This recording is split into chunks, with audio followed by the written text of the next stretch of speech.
Make sure you do that on your way out. Who here got a robocall today from the mayor? Who here got a personal call from the mayor? Okay.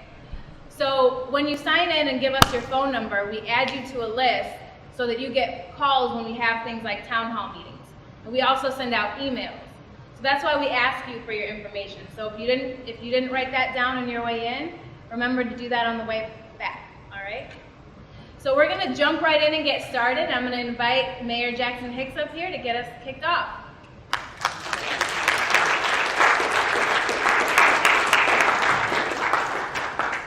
Good evening, everyone. Good evening. Good evening, everyone. Good evening. There you go. It's my honor and my pleasure to be here tonight, as it always is when I have the opportunity to engage with the citizens. We love East St. Louis, don't we? Yes, we do. And East St. Louis is special. It's very special. And I am just honored to be your mayor, to have the opportunity to serve. As Jessica stated earlier, tonight we are here to give an update on things that are going on, things that you need to know. We've been through a lot of twists and turns over the past year, as I'm sure many of you know. And there were certain things that we talked about as an administration. There's certain things that I talked about that I wanted to implement. I talked about accountability. I talked about transparency. And I talked about implementation. And I just want you to know that we've kept those three things at the forefront of this administration. So we're still working on making sure that we're accountable at City Hall. We're still working on making sure that we're transparent as we need to be. And this is the reason why we're having these town hall meetings, because we're not afraid of questions. We don't have anything to hide. If it's something that we don't know and we can't answer, we'll get the answer for you. So that's what we're here for. We're still also working on implementation, and we'll be forever working on implementation, because how many of you know that this is a movement, okay? This is a movement. This is not about a one-time thing. This is not about a ceremonial clean. This is not about sounding good and doing nothing.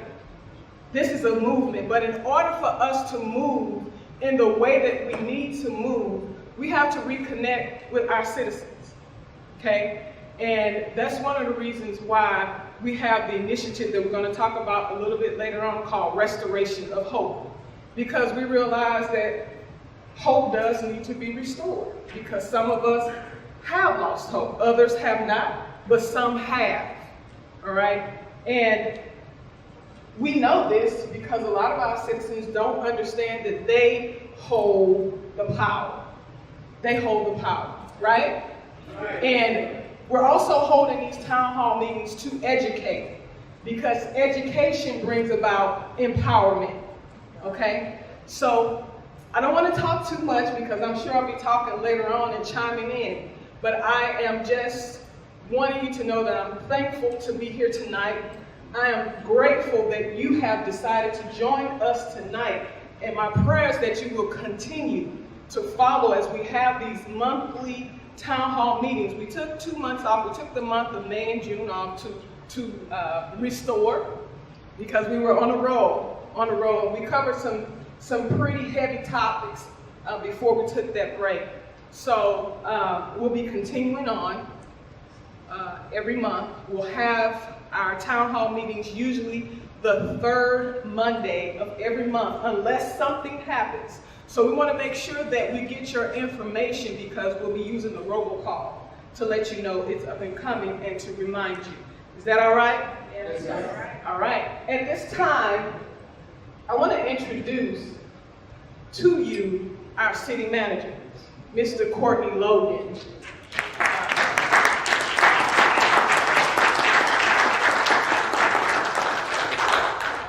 This is our city manager's first town hall meeting. This is also one of the reasons why we're having this meeting, to introduce our new city manager. We're very proud of him. We're very proud of the work that he is doing. And we're also very grateful that he accepted this momentous task, because it is a huge task. How many know it's a huge task? Oh yeah, it's huge. So we're thankful, and we're very honored to have him. And I'm just going to turn it over to him and kind of let him give the history, and we'll go from there. Hear ye, Mr. Courtney Logan. Thank you, Mayor. Well, I want to thank each and every one of you for coming out. I've never been a microphone type of person because I don't like stuff in my hands because I talk with my hands. Can everybody hear me? In the back? Everybody can hear me? Good. I've never been a microphone type of person because I like to move and use my hands. Before I say anything, I want to tell you that I'm grateful for each and every one of you that's sitting in this seat. You represent the lost. You represent the voiceless.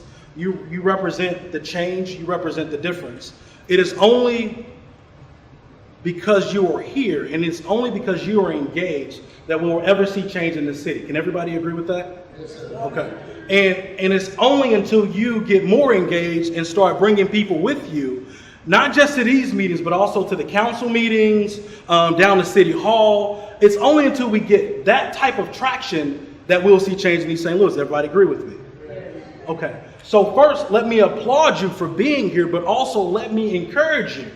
Let me encourage you to bring others and to spread the word about what's happening in City Hall. Maybe you don't know what's happening in City Hall, and that's why we have these town hall meetings. And we're going to talk about what's happening in City Hall, but it's more important that you go tell somebody about it. Because if you don't tell somebody about it, it doesn't matter that it's happening at all. Everybody agree with that? Okay. All right. So my name is Courtney Logan. I want to first take an opportunity to tell you who I am. Who is this guy that now runs your city? All right. And I think that's very important because I think a lot of what we do, or a lot of what has been missing, is relationship. Everything is about relationship. Any business deal you consummate is about relationship. And we have to go a long way to restore relationships with each other, with local government, with state government and federal government, and all the way down to just the administrators that's in control of your regulatory affairs department and your TIF department. You need to know who these people are. It is very important. So let me take an opportunity to tell you about me. My name is Courtney Logan. I am born and raised here in East St. Louis, Illinois. I grew up on 916 North 79th Street. My mom was a drug addict. My dad was an alcoholic. My brothers were drug dealers, all right here in the streets of East St. Louis. My brother, Chris Price, was murdered in 1997. He was shot 13 times, found lying dead under his truck, all right? I'm a product of District 189, from elementary all the way through high school. After I graduated high school in 2004, I went to McKendree University, where I double majored in communication and philosophy, and I won 3 national debate championships. After undergrad, I went to St. Louis University School of Law, where I graduated in 2012 after winning a national championship in moot court, the first in the history of the law school. I now am an adjunct professor of law at that school. After law school, or while in law school, I clerked for a federal judge, and I also worked for the United States Attorney's Office here in Southern Illinois. After law school, I became a prosecutor. I worked for Brendan Kelly in the State's Attorney's Office. After that, I went to work for 2 corporate defense law firms, and now I am your city manager. 30 years old. And I'm excited to be here.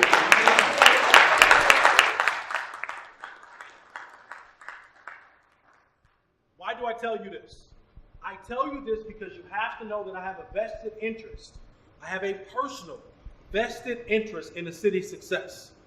Every day I go home, every day I come to work, there is a reason for me going to work and going home and trying to figure out these complex problems we have at City Hall. It matters to me. It matters to me because my dad lives in the city. It matters to me because my grandmother lives in the city. It matters to me because my brothers, sisters, nieces and nephews, cousins, uncles and aunties live in East St. Louis. So this matters to me. This is personal for me, all right? But I'm going to be honest with you. We are in trying times. We are in very trying times. I don't know if you knew that or not, but financially we're in very trying times. $6.6 million behind in a deficit. We're in very financial trying times. And I don't sleep at night knowing that we have those types of problems. I don't sleep at night knowing that we don't produce the public safety product we should because we don't have enough officers that's staffed. It's hard for me to sleep. The chief will tell you, I was at City Hall 4:30 in the morning on Saturday night into Sunday morning, trying to figure out these big problems that we have, because it's personal to me. This is personal to me. But I need it to become personal to you. We have to understand that the change that needs to happen and the things that we need to get done won't happen because the mayor wants it to happen. It's never going to happen just because I want it to happen. It's going to take you as well. All right, next slide.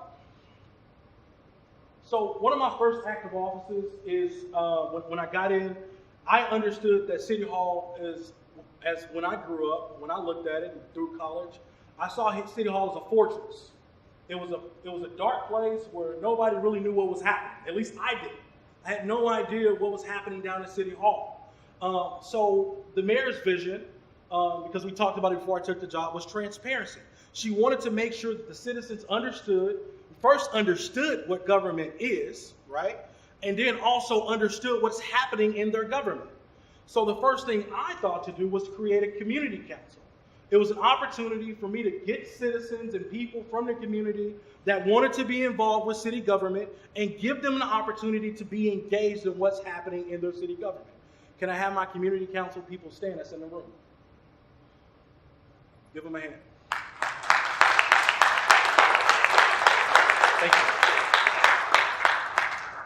The council's made up of 12 people. We initially put out the application, and I requested we were going to take 5 people.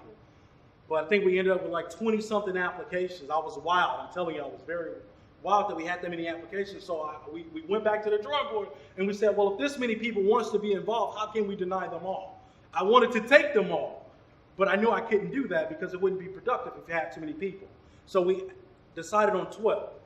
We decided on 12 people. We broke those people down into 3 different subcategories, and we are constantly, or at least trying to, move city government forward with the citizens' voice in mind as well. So I'm grateful for the people that's on my council, and for years to come, please be looking out for that council if you want to serve on it as well. But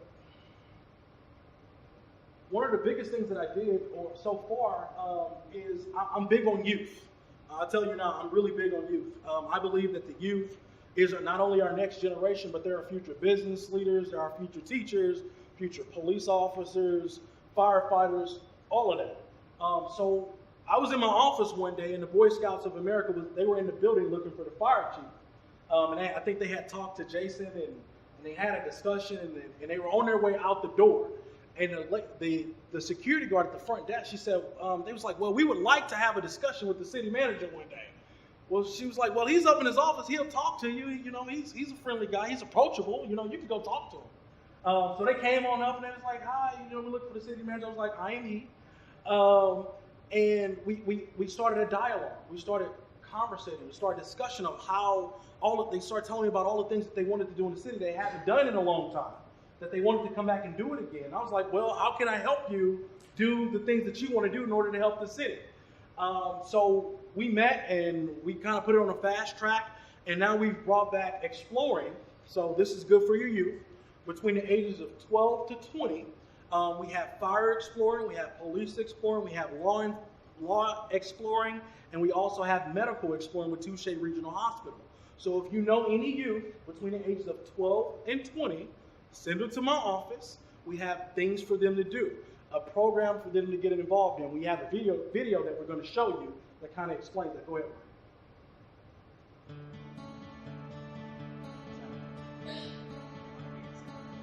The Restoration of Hope Summer Cleanup is not just a one-time cleanup. The Restoration of Hope is a movement.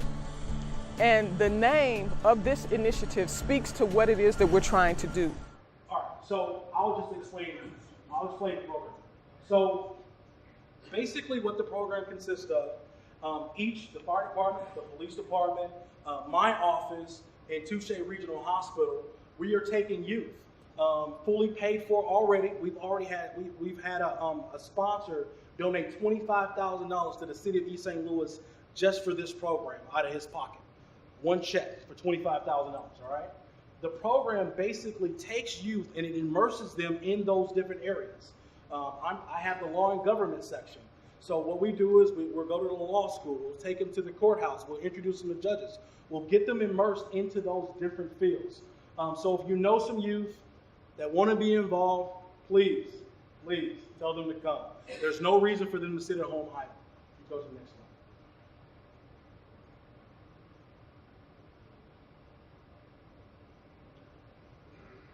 You're going to hear a lot about this, and other people are going to tell you a little more details about that as well.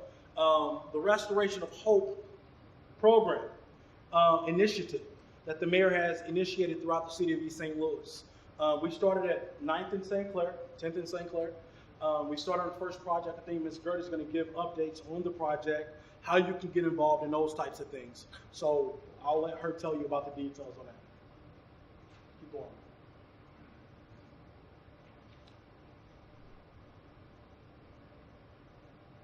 I want you involved.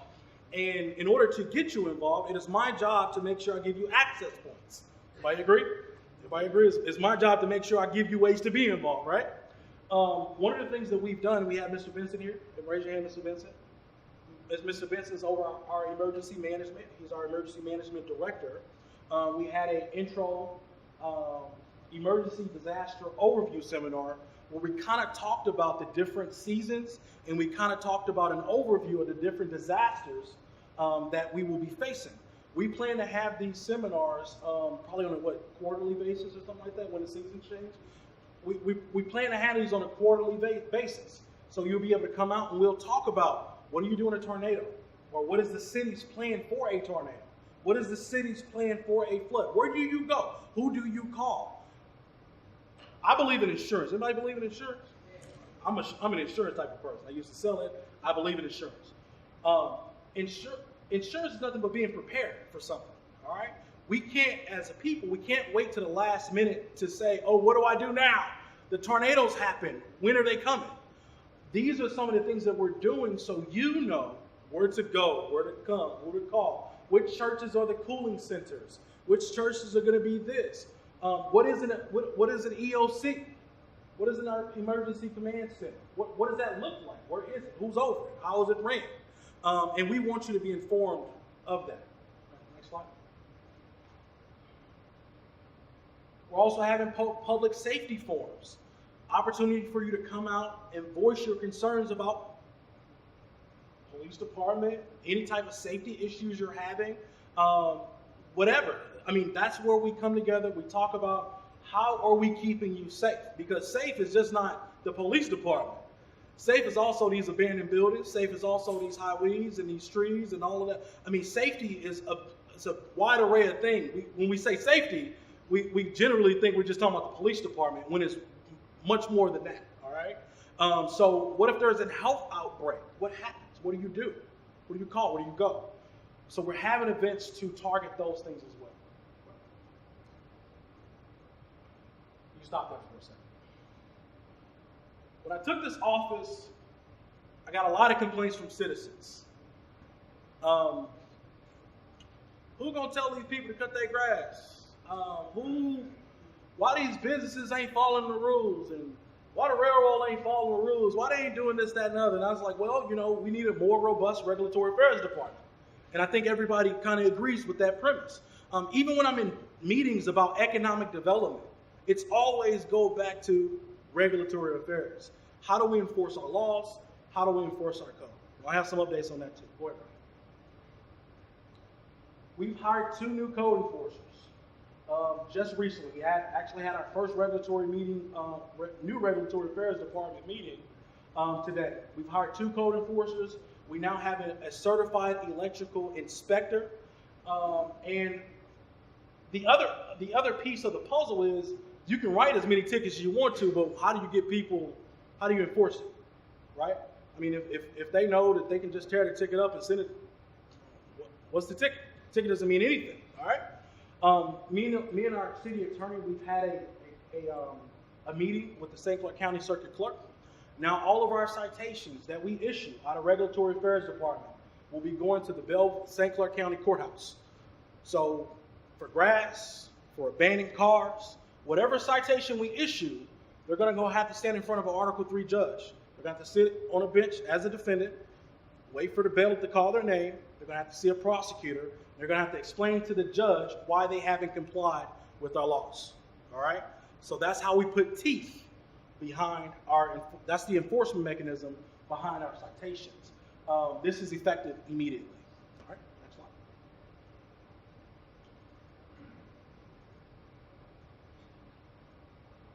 All right, so we have some other things that we've done at City Hall too. We've gotten additional police officers. Since I've been there, I think we've run back 3 officers we brought back. We've taken the student resource officers out of the schools. We've put them back in patrol for manpower purposes. We also have a new planning department. I want to give you an opportunity to talk about our new planning department.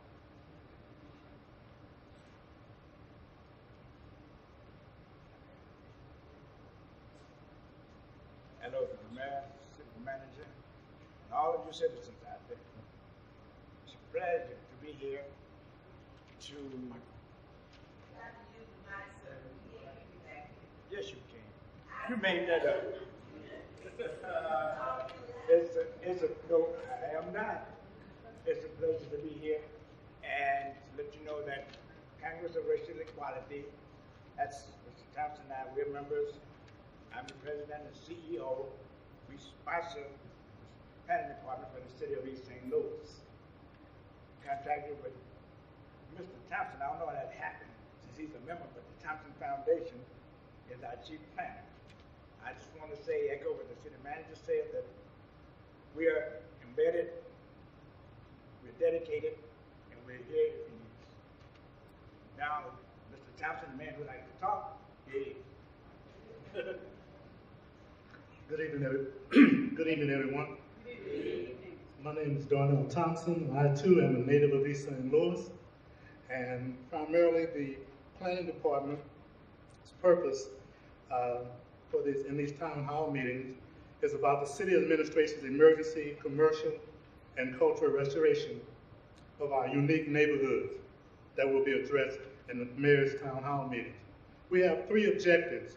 Number 1, we want to establish an emergency civil defense readiness and public safety program that will bring peace and security to our distressed neighborhoods for our neighborhood residents by ending neighborhood terrorism by adult, adolescent, and teen criminal gangs and organizations, promoting and creating a comprehensive public safety program that will light up our neighborhoods and secure our businesses. Number 2, we want to establish an emergency job creation program that provides reemployment and employment opportunities that are neighborhood-based through our new Jobs with Dignity program, an advanced work study. This is an advanced work study program that will provide part-time work and advanced education and career opportunities through our workforce and training program. And number 3, we want to establish an emergency business creation and expansion program in our neighborhoods by providing accessible and affordable goods, products, services, and facilities that we use through our new Green Star retail and wholesale stores that will be throughout our 16 neighborhoods. The Planning Commission, the Planning Department incorporates the Planning Commission, 2016 Comprehensive Citywide Redevelopment Plan was passed in March 4th, and with the leadership of our mayor and our city manager. So we'd like to let all of you know that anytime you want to participate, we are on the 3rd floor in the city manager's office, the new planning department. We've been here now this is our 5th year. This department, as Mr. Lawson said, is sponsored by the Congress of Racial Equality, CORE, which is the 3rd oldest national civil rights organization in the United States. We were about the sit-ins, we're about the direct action voting, and we're about direct action in regards to rebuilding our 16 neighborhoods in East St. Louis and bringing about the dignity and the prosperity of our people. Thank you.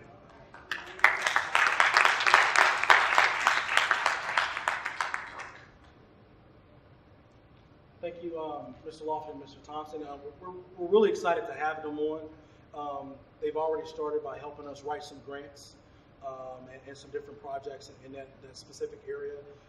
We're taking a new direction. The mayor's vision is that, you know, we have to stop asking for help when we can help ourselves. Everybody agree with that? Yeah. All right.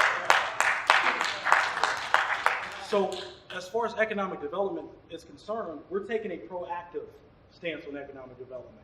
We're going to develop ourselves, and then we'll let everybody else come on the back end and catch up with us. So we're already looking at projects that we're going to do ourselves, businesses we're going to do ourselves for the city and in the city with the property that we already own, with the resources we already have. And then if somebody wants to come in and they want to develop and they want to put a business here, we'll let them come. But we have to stop waiting. We've been waiting far too long, and too many promises have been made that have not been fulfilled. So we're working on doing that. For community development, we have Ms. Fowler coming to help us in this particular area. You want to wave your hand? She's back in the back corner. She's going to be helping us in this particular area. You'll hear a lot more from her. She'll be the one that'll be helping with Jessica, organize the churches, organize the neighborhood organizations, kind of get the ground game as far as getting the word out about our events and those types of things together. Not last but not least, but I also have a generator. We'll talk about that. The mayor has sworn in a new liquor commissioner. The new liquor commissioner's name is Hope Whitehead. Hope is an attorney out of Missouri. She has her own private practice. She is an ex-state representative for the state of Missouri, and for 5 years she was the state liquor control for the entire state of Missouri. She had 85 deputy liquor commissioners reporting to her. So Hope has agreed graciously to come help us out in the area of making sure that our code and these establishments are not only up to code, but are actually following our city ordinances and also the state laws. So we're excited to have her. And on last Thursday, the council 5-0 vote approved the budget allocation for a generator for the entire building.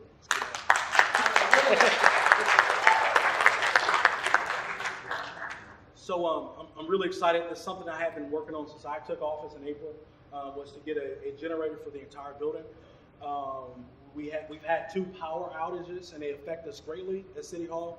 How we do our business, how we get back up to speed, those types of things. It kind of abrupts our service. So I'm excited to have that. And I would be remiss, is that it? That's my last slide, right? Okay. Before I do that, I want to acknowledge Councilwoman June Hamilton Dean in the back. If you want to stand.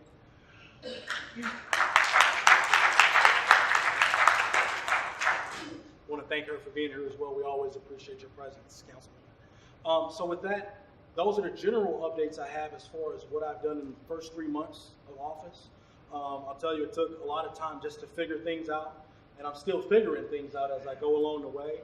And we're making adjustments as we go. As things arise, we're trying to figure out creative solutions for very complicated issues. I am excited to be your city manager. I'm humbled to be here.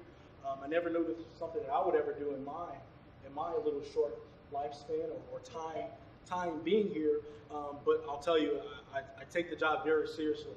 I put a lot of time into trying to make sure that we're making the right decisions for the 27,000 customers that we serve. So thank you, and thank you. And with that, I'll take questions.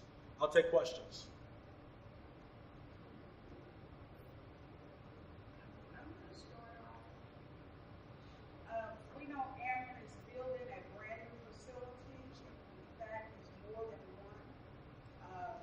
Behind South 47th Street, or right behind East Side. And I'm a jobs task force person. And what we did is Holland Construction Company. We've been working with them for a while. Was going to bid on the job and had put his hat in the ring. So when Troy Buchanan, where are you, Troy? Put pressure on Ameren to force Holland to hire 35% of minorities in this community on that project, Holland pulled out his bid. He doesn't want to do it. And so what are we going to do to ensure that whoever gets the bid to build Ameren, because you gotta put pressure on the money people, that's Ameren, to make sure that we get a certain percentage of the work if it's gonna be built here. So Howard has pulled out, we won't build anything here if he has to do 35%.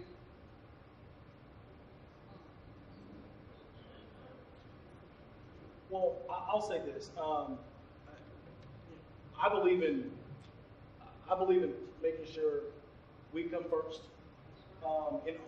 in all job opportunities when it comes to the city, right? We even talk about the Front Street project, how we've been working with the county to ensure that there's a certain level of percentage of minority participation, and even more specifically, certain certain percentage of East St. Louisans that are working on those particular jobs. We can't dictate to people what they can and cannot do. If they don't want to do it, they can go, all right? And it seems like that's his choice, because he has that choice. All we can do is continue, and I thank you, Mr. Buchanan, for putting that pressure on him. All we can continue to do is advocate for our position and our people when those projects come up, and we will continue to do that. Pastor, is the application for the workforce or the business portion? Right? It's for the workforce?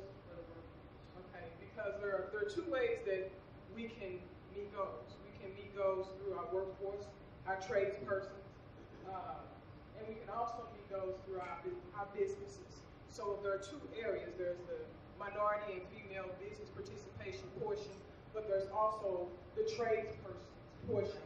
And I think we've been focusing on the tradesperson portion. Now, one of the things that we have to always be sure of and always investigate is the type of work that's going to be done. Okay? Because there are certain projects, and that's not to say we don't have people in the city who can't get it done, because I believe we do. But there are certain projects that are specialized in nature. So we have to make sure that, first of all, it's not a specialized project. It doesn't require certain skills, because I know some do. I work with the state of Illinois, it's my second job, and I work in the Fair Employment Practices Unit. So this is what I do. I work with and I represent minority and female businesses as well as the tradespersons. Okay, so I know there are specific things that we need to be looking for when we're talking about workforce. So there are a number of ways that we can skin that cat. And so we just want to make sure that we're looking at it from two perspectives. Thank you.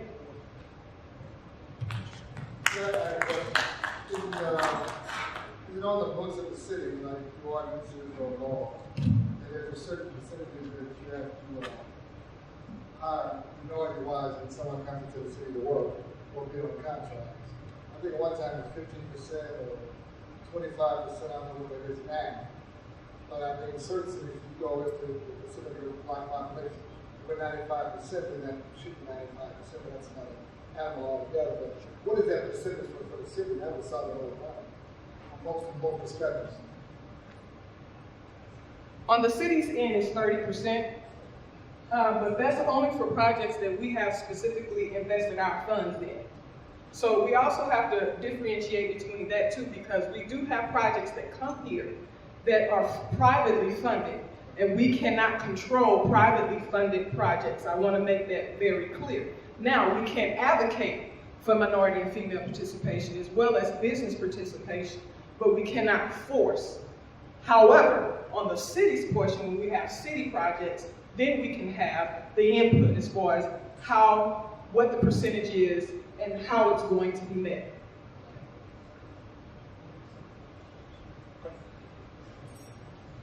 Yes, ma'am.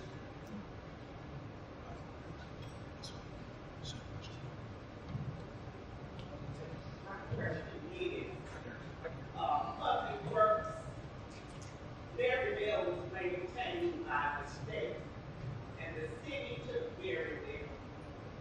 So we need somebody to come out there and take care of it, and I was with it. All right. Well, which particular area of Maryville are you speaking of? The whole thing. The whole, okay. All right. Well, we'll talk to the Public Works Director about it. I'll tell you, we have a number of street projects that are going on, that are currently ongoing. Should be coming up. Okay. All right, we'll have Ms. Gert. She'll address that. She's coming up in a second from Public Works. Ms. Gertha Clemens, she's our new Public Works Director. Yes, ma'am. Yes, ma'am.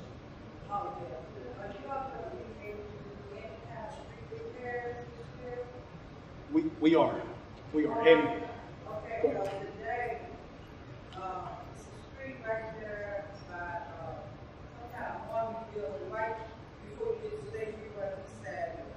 That whole street, that area, it needs to be fixed. It's right there. By Joseph. Yeah.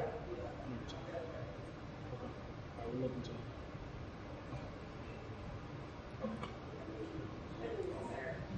If you have any questions as it relates to Public Works, I want you to hold those questions because our Public Works Director will be coming forth soon.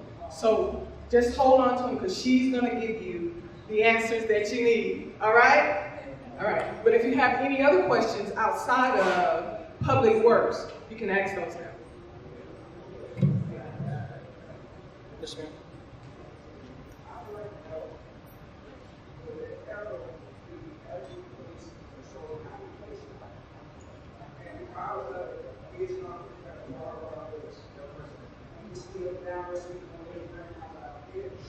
Sure. So the question is whether. Okay, I'll let you address it. This is what I'll say about policing in general. All right, I'll have the chief specifically address what we're doing in the Edgemont area. I take my hats off to our law enforcement officers. All right, they do a job with 44 people that should be done with 150 people. All right, they're responsible for a territory that was built for 100,000 people. That's how big the city is, 100,000 people. And you have 44 people doing that job. And as you know, these streets are not safe. There's some dangerous things that happen when everybody goes to sleep at night. And they put on their vests and they run into bullets when people run away from those bullets. So I'll have the chief to specifically address what's happening in Edgemont, but I'll tell you, since I've taken office these 3 months, I've seen them do an incredible job of policing. Now, is it a perfect job? Well, we should all look in the mirror and understand that none of us are perfect, all right? We all have work that we could do on ourselves, and also we have work that we can do in every department at City Hall. So I tip my hat to them and the fire department on the work that they're doing. Yes, sir. You got a question? Okay, all right. Okay, yes, sir. Okay. Say it again. Sure, go ahead. Yeah, I can take that.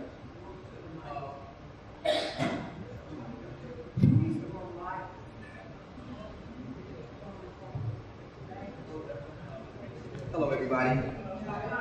My name is Nathaniel McLeod. I'm the precinct committeeman out of East St. Louis, out of precinct 20 of Edgemont. And every day in my neighborhood, I actually clean up. I pick up trash. I'm one of the people that would throw the trash in my truck before I throw it on the ground. Each day, I actually pay for in-laws in my neighborhood. Not from East St. Louis, I actually pay for it out of my own pocket. And I do it once or twice a week, so that's $200-300 a week just for an in-loader to come out here and pick up trash, pick up trees. Now I have piles of trees just stacked in the edge of my neighborhood. And my question for you is that I am even tired of throwing trash on the ground. And it's as easy as this just to pick it up. And I do it every day. I run my own business from cars and I rent houses. But at 4:30, 5 o'clock in the morning, I'm up picking up trash constantly.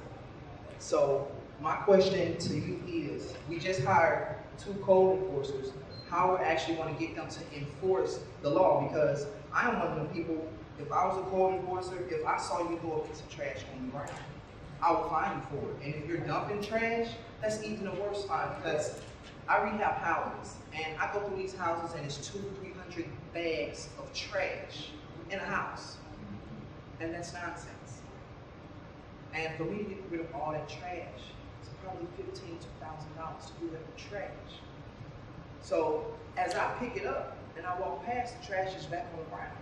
So if we're hiring code enforcers, how are we going to actually get them to do their job, to come out here and write some tickets? Because even if I threw a piece of trash on the ground, write me one. But one thing I am tired of seeing is actually me wasting my money because of people throwing the trash right back on the ground, which that is all our fault. It's my fault, my dad's fault, my mom's fault. It's been on the ground for 50 years. So that's why I clean it up. But if we're hiring people, how are we actually going to get them to do their job? So that's the point of wasting money. And I could be using my money towards doing other things for East St. Louis, other cleanup projects, but I have to come fund the same thing over and over and over again. So if we're going to pay somebody $30,000 to $50,000 to sit at a desk and at least come out and do their job, thank you.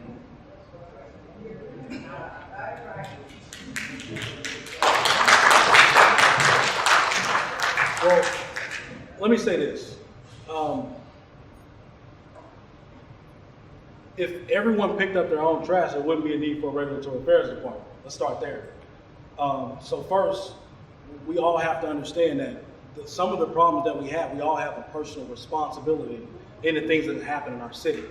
And a lot of problems that we do have didn't happen overnight. They've happened for decades and decades on top of decades at a time. So if we would just tell the guy that we're walking with to not throw the stuff on the trash, right? Not throw the trash on the floor or the ground, that's one problem we wouldn't have to worry about, but that's not the case, all right? So in order to cure that problem, we've hired code enforcers to enforce our code because we have businesses and we have people, we have derelict property owners that feel like the laws don't matter and they feel like they're above the law. And I'm an ex-prosecutor and I'll tell you nobody's above the law, not even me. All right, I'll tell you that firsthand. So in order to make sure that people come in compliance and we break the culture that we have, that you can get away with whatever you want to do and that only in East St. Louis mentality, we have to let people know that we're serious and we're not playing about our code and we're not playing about our laws. And that's just not in the police department, it's also regulatory affairs and our liquor code. We're serious about this, all right? But I'll tell you this, talk is cheap and I don't do a lot of talking. Like I said in my first employee meeting when I had it with all the staff, don't take me by what I say, take me by what I do. All right? Take me by my actions and take me by what we do. So when we're here three months from now, you don't see any production, come back and ask the same question. All right? And then we can have that discussion. Yeah. And I just want to add to that as well. So the problem that we have is twofold. Number one, we have citizens who don't care about how the city looks. It's as simple as that, all right? So what we're trying to do is encourage our citizens to care again about how the city looks. When Ms. Gert gets up, she's gonna tell you how many cleanups we have going on, how we have prisoners from the Southwestern Illinois Correctional Center coming out, picking up trash, regular, hundreds and hundreds, and it's not a day or two later that the trash is right back. Okay, so we have a problem within the city with our citizens that we need to deal with. That's first. And then secondly, we have absentee landowners, property owners, okay? I would tell you that probably 95% of the property that you see that has the overgrown trees and the big fields are owned by people who don't even live in the city of East St. Louis. This is the reason why we're working so diligently to put some teeth into our regulatory affairs and our code enforcement. As you're heading down to City Hall, you'll see a couple of lots. And our Public Works Department has been taxed trying to cut all these absentee owners' properties, okay? You see a couple of lots, and none of those lots are owned by the city of East St. Louis. They're owned by people and companies that do not reside in East St. Louis. So we have to put a stop to that. We're working on putting some teeth to that. And just like the city manager said, he's been there a good 3 months, give us an opportunity to get on top of that. It's been a process just getting to the point that we are at now. Trust me. Some of the things that seem very simple to you, and the answers seem simple, there's a process in the city of East St. Louis just to get there. Okay? So I just wanted to expound on that.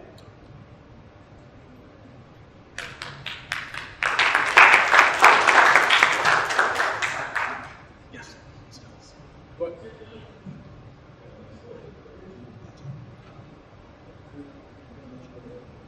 What?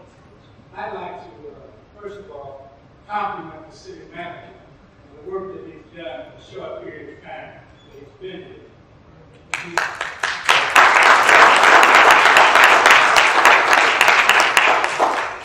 It's no secret to folks from the city of East St. Louis that we are faced with some very, very difficult times, some trying times, a lot of obstacles on the part of individuals within the city. So thank you for agreeing first to take this job. Thank you for the things you have done since you've had this job. And it is refreshing to see someone working with our mayor as opposed to opposing our mayor at every time.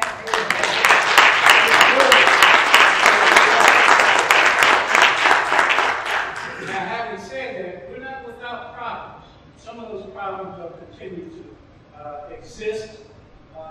I see Lily Butler here, she's a good friend of mine, and her area is messed up and she needs help over there, and some of us need to go over there and help out and not rely totally on the city to get it done. All the problems in the city are not caused by the city of East St. Louis, but often by people outside this city. And we need to address that and look at that and stare that in the face and talk to our managers and talk to our mayor and talk to our city manager earnestly and try and help them in some way or another. I have a pet peeve. I've mentioned it to the city manager, the mayor, and I'll mention it to this crowd. Because we can do something about it. They can't do it alone. Clark Junior High School sits down in the middle of our city. It is insulting to everyone in this room that Clark Junior High School sits as a ghostly abandoned structure right in the heart of our neighborhoods, in the heart of good neighborhoods. Now, the person who happens to own that facility, as I understand it, is a multi-millionaire contractor named Morrison. His name is James Morrison. We all need to get together and approach that gentleman from whatever office we have to hold. Fire chief, police chief, because it causes a public safety problem. Our women and our children have to pass that structure daily. There's a young man who died close to that location. He may have been going across the street just to put it. We should look at this and we should join together and force this construction company to come in and tear down their building. Now, I just ask you to join me. I've talked to them. I've asked them to come in and work on that particular project and clean it up. But together, we can become a force for good. Sister Mary, she tries to clean up this entire city. She can't do it by herself. So,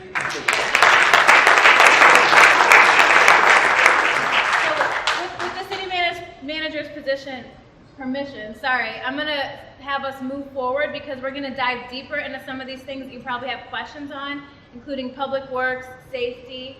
So we want to get through those to give you some opportunity to hear what we're already doing. Does that sound good? Okay. So next we have Tina Phillips from Economic Development. Tina Phillips from the Economic Development Department.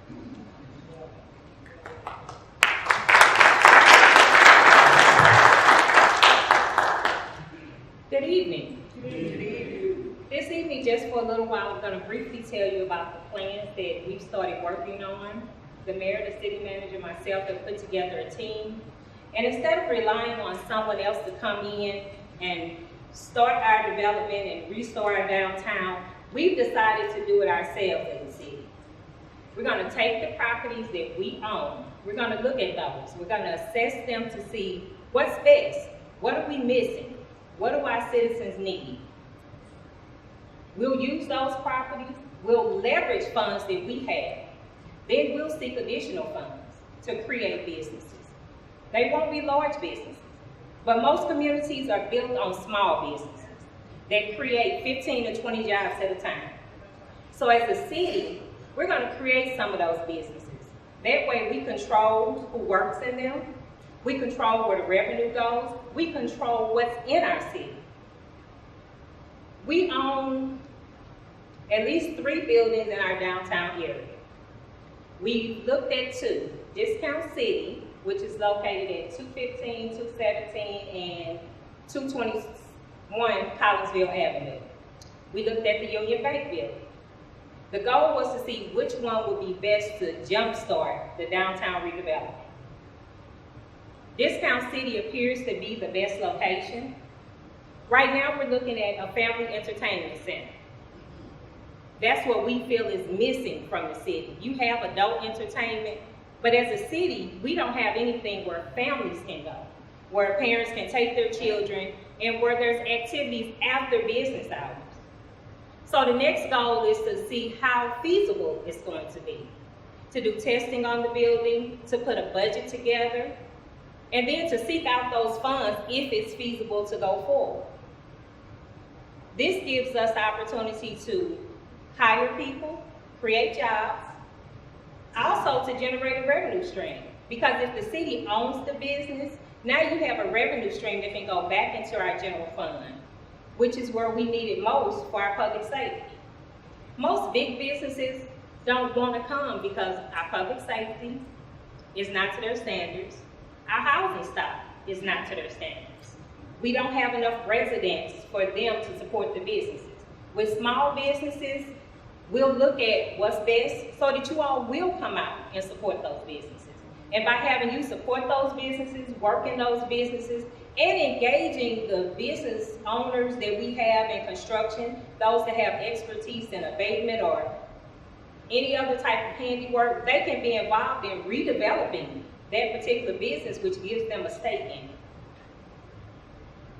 Once we do one business, we'll do another one. And that's what the city manager meant about. We're not going to rely on somebody else to come in and develop the city for us. We're going to do it ourselves, one small business at a time. But it's not just the city. We're encouraging anyone else who has business ideas, who wants to be a business owner, to also come forward and let us work with you to bring that funding that you need to start your business, to show you how to plan your business so that it can be successful. Because most businesses close within the first 5 years. So we don't just want the business to open, we want it to be sustainable as well. So we're bringing all those resources, the counseling, the additional funding that's needed, and leveraging what we have so that we can create jobs, restore our downtown, and redevelop our own neighborhoods.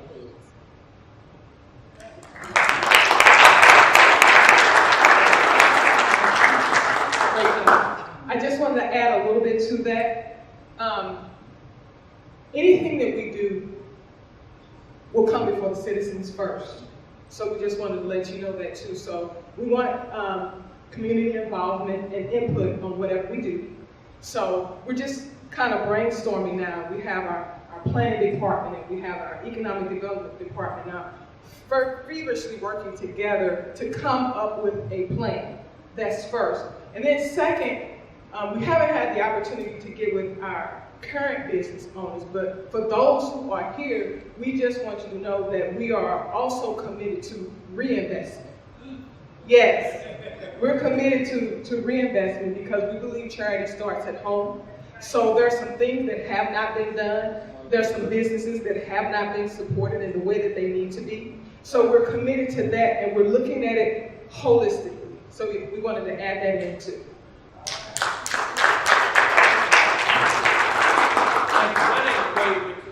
Proud of that group capacity. I'm the Vice President of the Landlord Group, still the downtown working president. So we still have some plans and things that we can work with together. Yes. But the main thing I'm here for is the property tax. Yes. If we don't get this under control, no business, nobody will not be here. And one thing that we talk to the county, with the state, we talk to the state law judge, and one thing the city has to clarify. When people are residents calling the county, they blame you all for raising the taxes up. City manager didn't blame you, you levy more taxes. You know that's not true. The problem is the county assessed people property $50,000 to $100,000 more than this borough. That's it.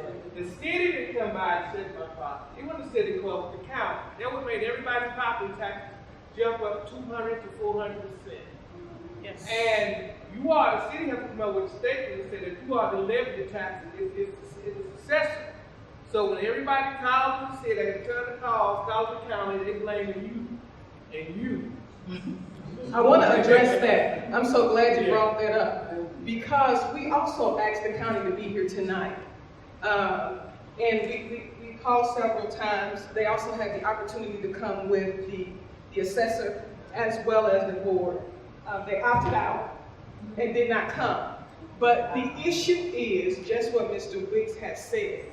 The property has been assessed at a higher value, 2 and 3 times higher, okay? And that goes to the county. The city has not raised taxes. The city hasn't done anything with its taxes, okay? Now, when they assess the property at 2 or 3 times the value, then of course everything is higher, you know? So that is the situation. We tried to get them to come down and talk. There was some concern that citizens would be irate, and rightly so.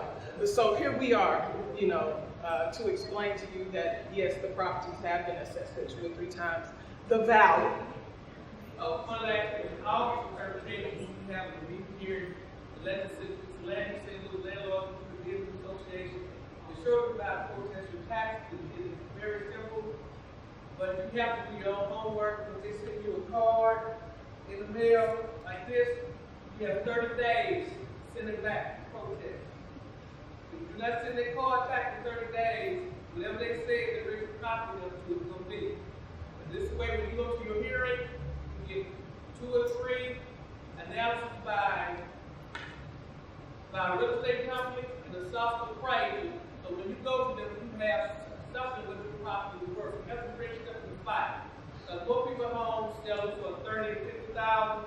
They have a price of $90,000. If you're gonna make taxes on a $90,000 house, then you let them get $30,000 yourself.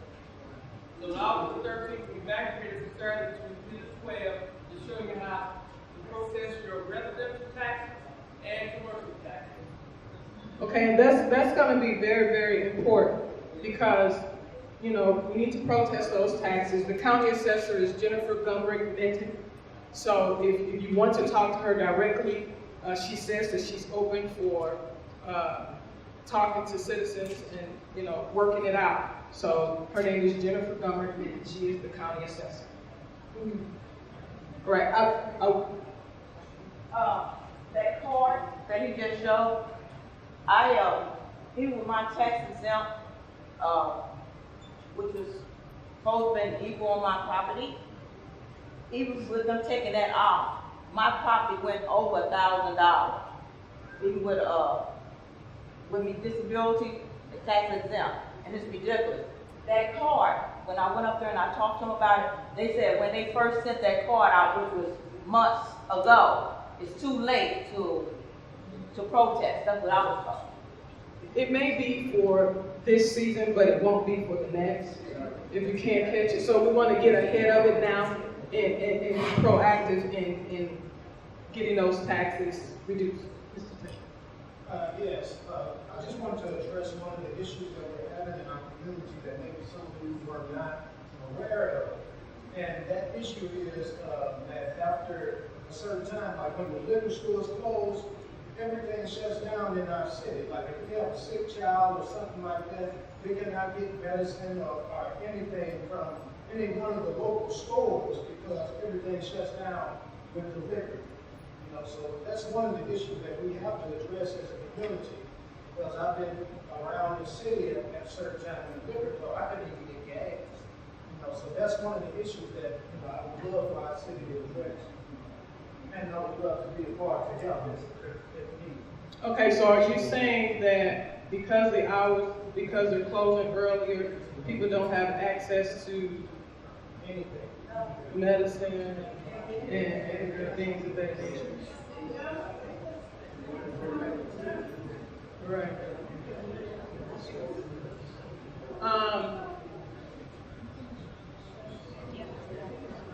All right. At this time, we're gonna ask Ms. Clemens to come forward. That's something that we can look into. But I can tell you that we haven't had those shootings either that we were having. And we haven't lost those lives around that we were having. So, but that's the point we'll take it and we'll look into it. Ms. Henderson. I don't see anything wrong with that. I lived on the Jefferson Heights, Old Foundry, with all they took out. That knows everything, you know. So we give them a reason to open these liquor schools up. That was their problem.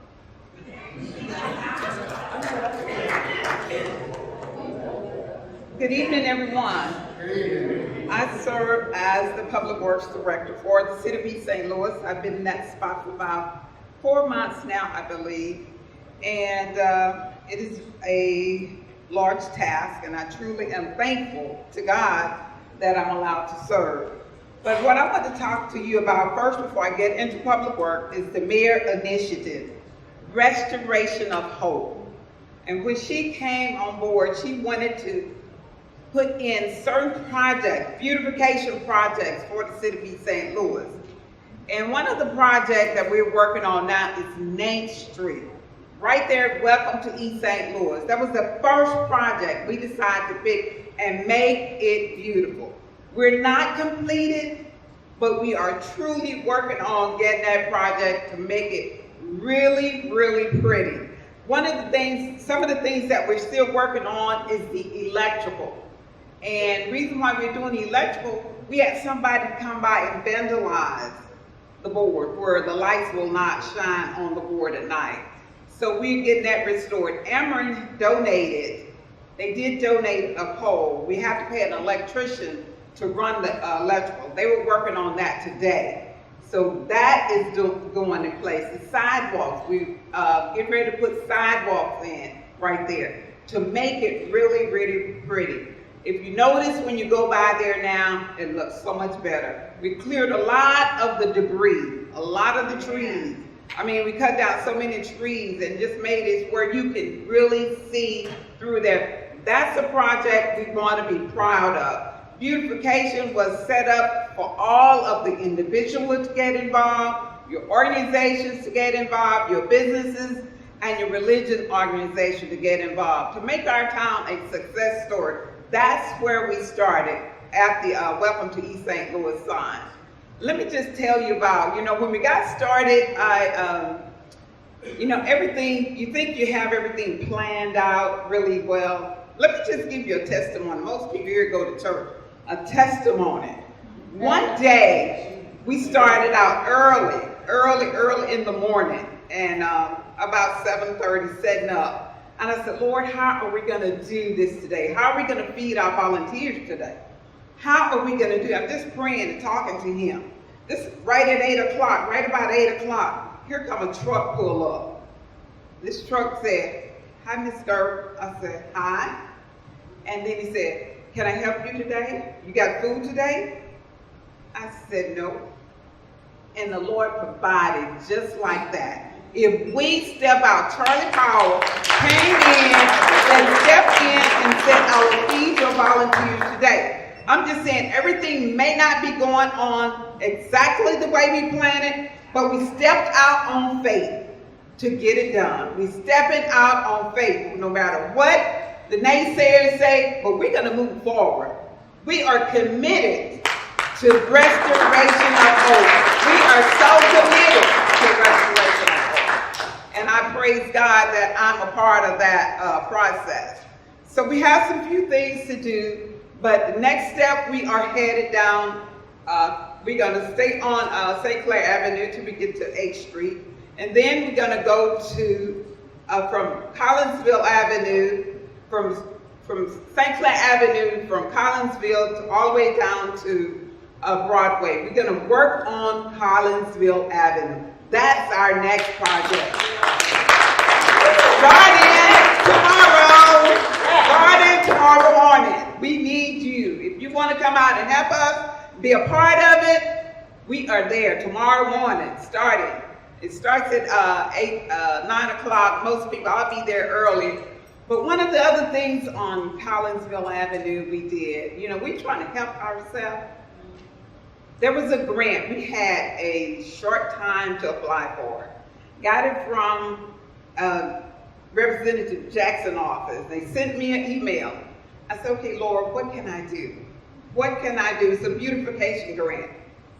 So I said, okay, I want to apply for it. The last time somebody applied for that grant, they told me, was when Mayor Officer went in office.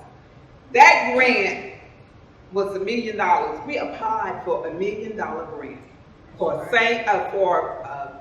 for Collinsville Avenue for a beautification project. We're praying. We need your prayers. We want to get that grant so we can make a difference. We need to make a difference in the city of St. Louis.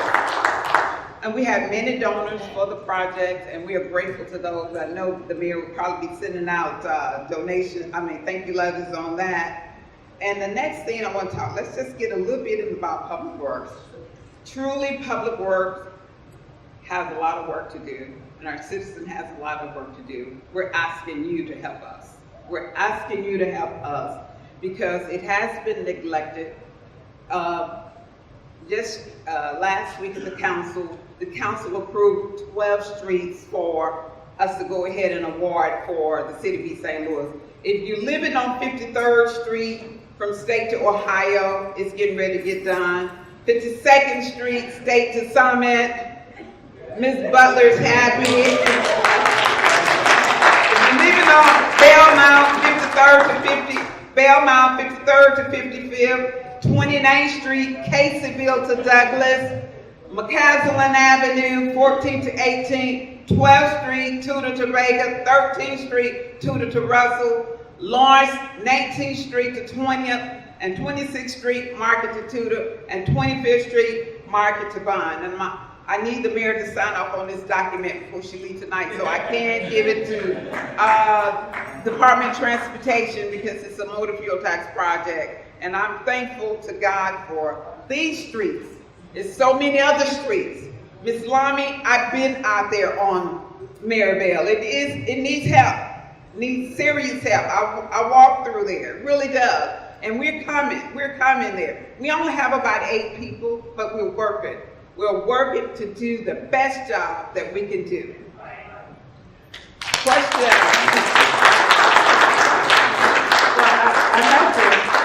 I have to input here. I just want to say, I appreciate Ms. Clemens so much. She is a godsend, let me tell you. And I just want you to give her a round of applause for that.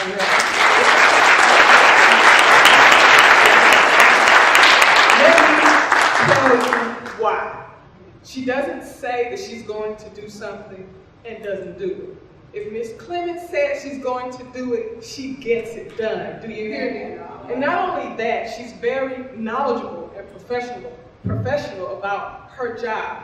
Let me tell you, she knows that job back and forth. Motor fuel tax, everything, IDOT, you name it, she's got it. So I am just really, really appreciating her. You just don't know how valuable it is to have someone who's knowledgeable and who's also committed, very, very committed to getting it done. And there have been times where she didn't have the money or the resources that she needed at hand from the city, and she went in her own pocket and did that. We're talking about sacrifices. People are making sacrifices for the city. I just want you to know that. So I could not go without saying that. Thank you. Thank you. Any questions? We have time for one question before we move to public safety. Okay, one question. Okay, who do I? Right here. Wait a minute. We haven't heard from you yet. Hi, how you doing? My name is Richard Dunn. I'm on 12th Street, and my name is Pastor Richard Dunn. Just bought a church on 12th Street. What the what? It was formerly the Methodist Baptist Church, but I bought the church on 12th Street and street department. We need work on the street department. We've been trying to clean up over there. We have overgrowth in the alley. I called Amber camera won't come cut down around the power lines, in the front, in the back. Our small congregation, but we belong to church. And we need help. We want the city at least to patch up holes on 12th Street, right off State Street. Okay, I'll be there. You'll I be will there? be there, yes, sir. And for people who have specific properties, we want you to write those down before you leave so we can compile them, because we want your information so we can prioritize these projects. So we'll make sure that Ms. Gert gets those. So I'll take one quick one and then we're gonna move forward. Hello, over here. I got you, go ahead and stand up and this will be our last one for this section. Okay, I live 1701 Cleveland, and right there in front of my house, all the way down past my neighbor's house, the water just stands. Every time it rains, like it snows, the water just stands right there. And you know, this, what's this, in the Zika virus, that's not it. 1701 Cleveland. I live 1701 Cleveland, and one year I put just a little concrete out there, but this didn't blow off. You know, the water just stayed. I can't park my car, parking on the sidewalk, okay, because the water stands in front of my house. Okay, would you fill out the card so I can have your information, so I can call you? And we can get it in writing, Yes. because then we'll really be able to take care of it. First, I want to thank all of you for the work you've done. I don't know what all you do. My name is Kenneth Williams. I'm precinct commander, precinct 25 on 29th and Bond. I did hear you name two of my streets. I have a couple things. I have been asking for, I have so many holes out in this is the whole precinct. I know you was out, one of my neighbors brought me out there a couple weeks ago, and she thought that, and even on one of the things that she thought that the city had came to cut the grass. I'm the one that came to cut the grass. I later saw her and talked to her about it. But, you know, my only thing is, I've asked for, I mean, I try to do all, you know, I cut the grass, and I'm like, the man here, Bob, he said, you know, I'm picking up trees. You know, I just asked for a little help from the city. And I know the city is in strapped need for money and different things, but, you know, I was promised some months ago that you were going to do a cleanup out in my neighborhood. I was told that it was going to come out there, and it never showed. I mean, I haven't gotten anything from the city to help me out there in my neighborhood. And I've asked for, I've given the streets where the potholes need to be filled, everything. Who did you get those to? Would you make sure I get the list? Because normally what we do is that we try to touch the entire city on a monthly basis. I need to sit down with you and you show me, because I have not gotten a list. I have no problem getting with you. Like I said, getting some type of help. I understand that the city is, you know, strapped up. I need something. Okay, I'm glad that Mr. Williams got up. When he came, Ms. Gert was not in, she wasn't there. So I just want to clarify that. So she'll make sure that we address that. And two, I want the citizens to know that with public works, and I know that there's a certain culture and people are used to things being done a certain way. We don't play politics, okay? We don't play politics with who we help. That's right. All right? We don't play politics with who we help. So I want that to be very, very, very, very clear. Okay? So if you need some help, please come to, if it relates to public works and regulatory affairs, get with those prospective people. And if it doesn't get done, then let us know. Let me know. Okay? Thank you. So who here wants to hear about public safety tonight? People have public safety questions? All right. And who here wants to get out on time? Anybody want to get out? Okay. So Ms. Gert, will you stick around for a couple minutes after? So if you want to specifically address some things, she'll hang out for a couple minutes.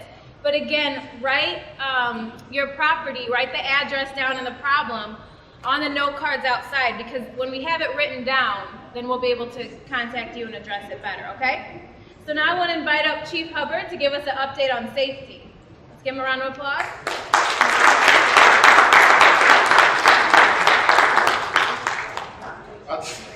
I tell you what we're gonna do, since only 3 people said they wanted to hear from public safety, I'll meet y'all outside the parking lot.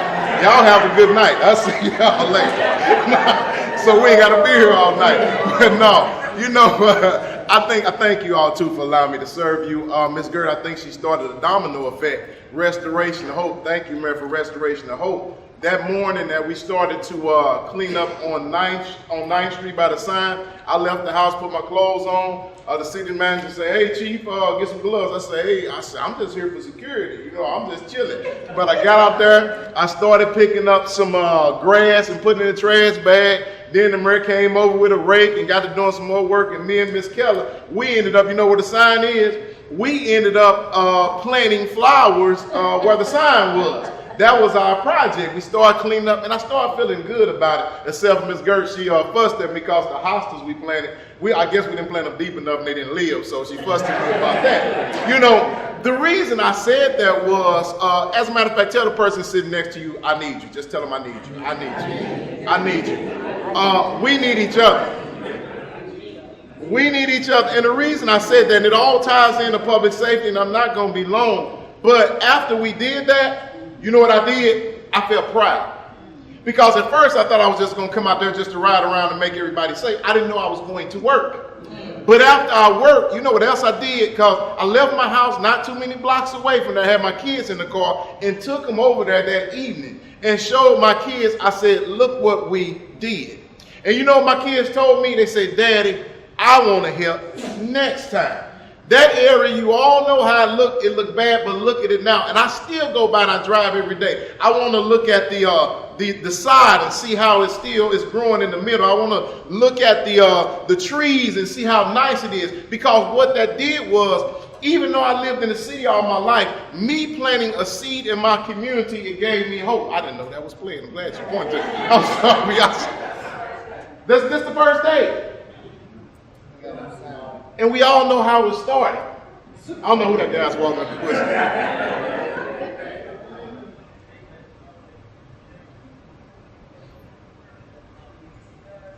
Volunteers.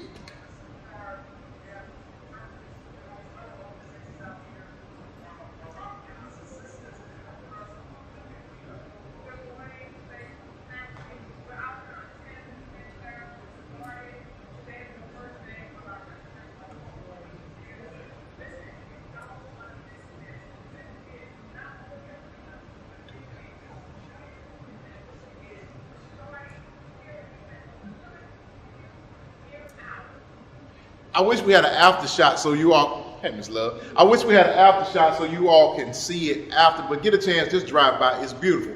Now, I said that to say this, public safety, that was an area, you had trees out there, guess what, you got these trees, you got some of these vacant lots, it all affects public safety. But once we began to invest in our communities, we began to do that we can do. I thought about this, and my portion of this investment is the police department, that's my portion of this investment.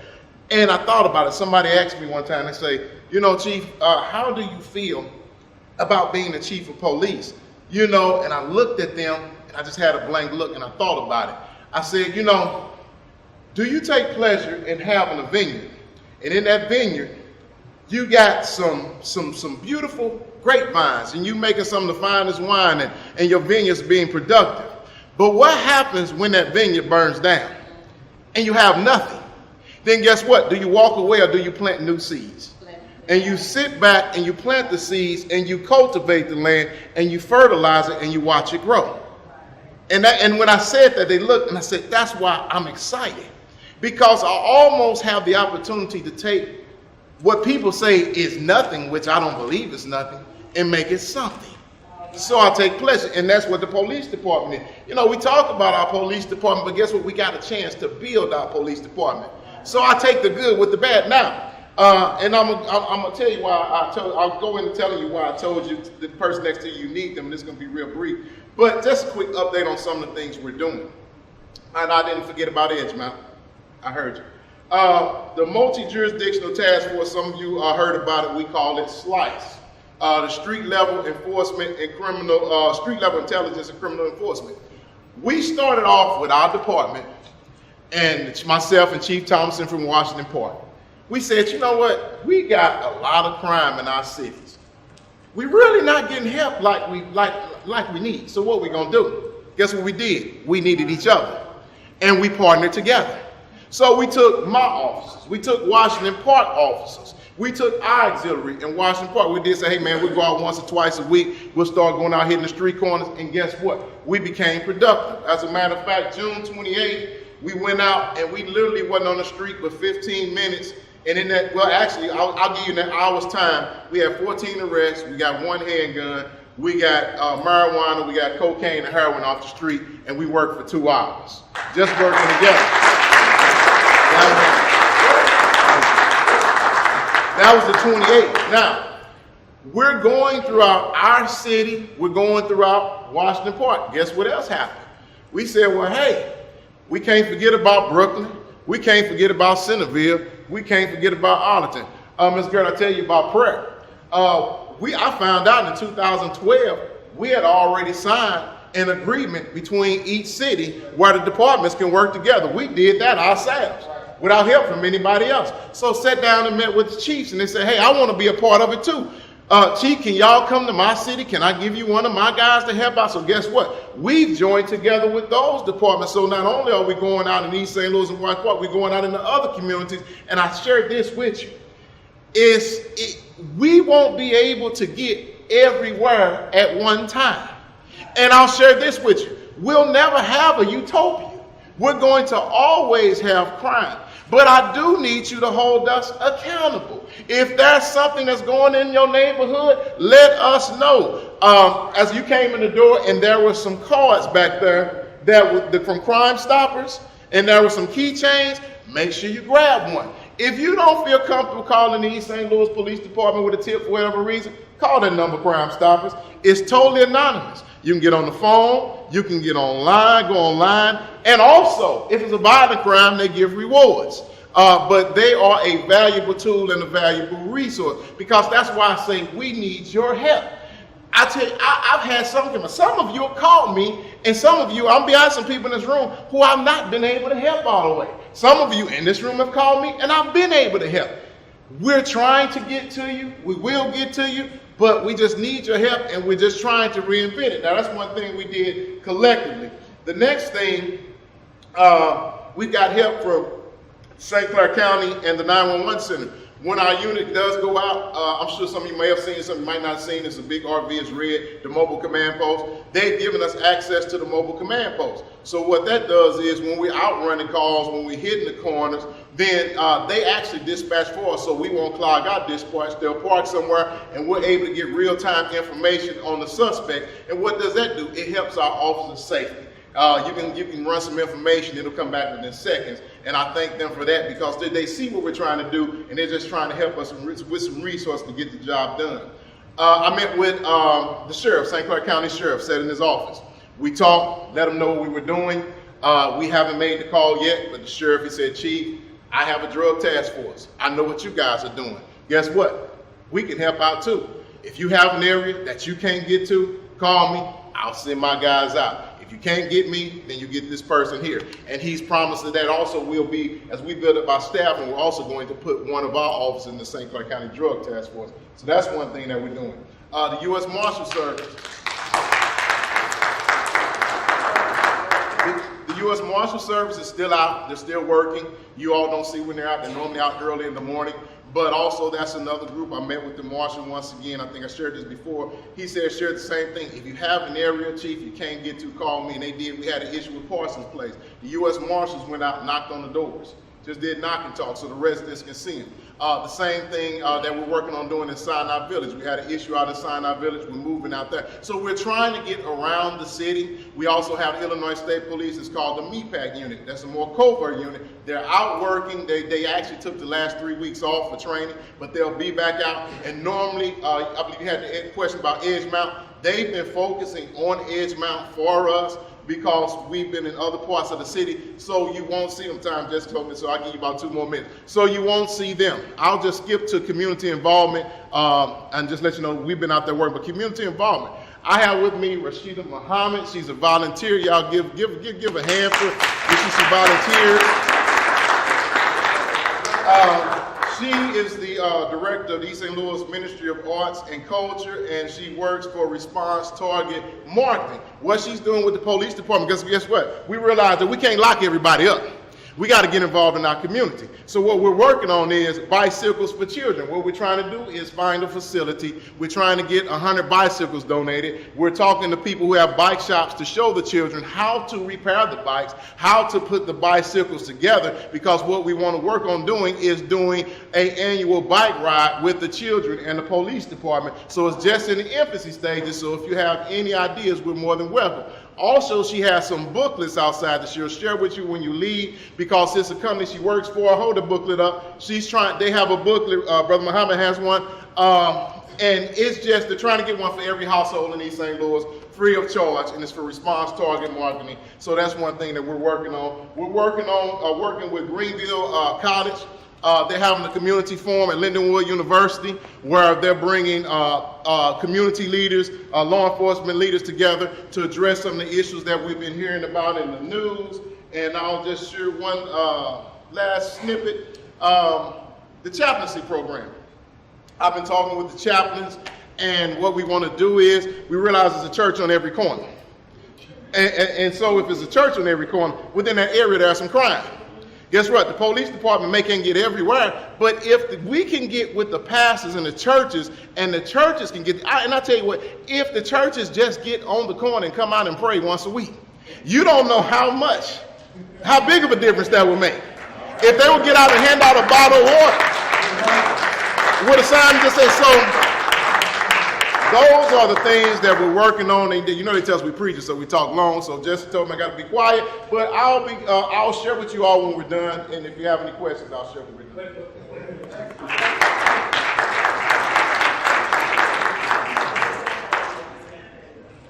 Jason, stand up. Jason. Mr. Vincent, stand up.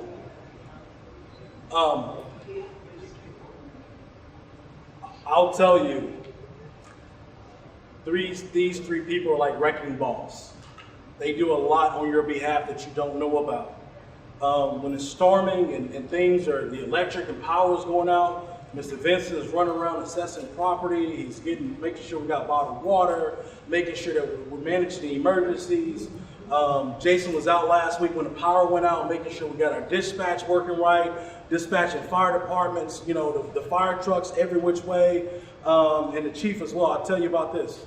Give them a hand.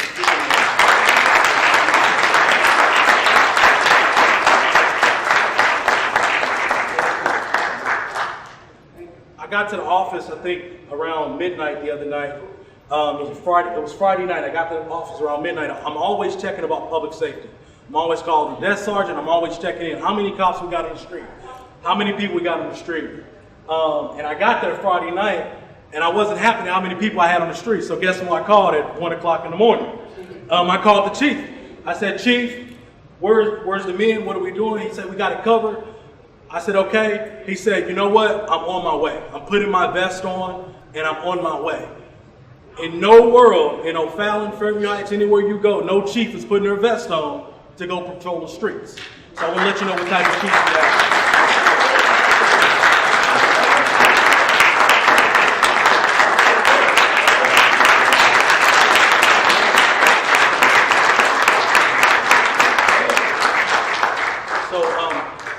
I commend each and every one of you. We thank you for what you do.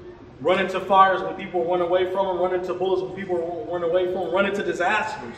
When people are running away and they're hiding and they're ducking for cover, you're going to make sure that the people are safe. And we thank you. We really do. Thank you, guys.